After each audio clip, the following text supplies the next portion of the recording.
Hello everyone!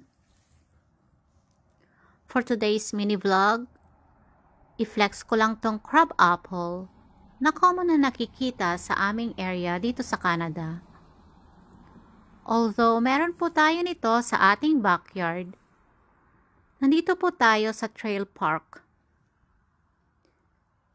Kung mapapansin po ninyo, kasing laki lang po siya ng Holland or cherry.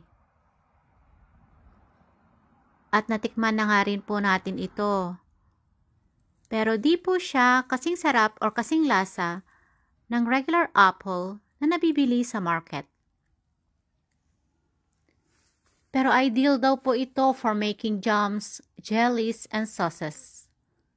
And it's still healthy.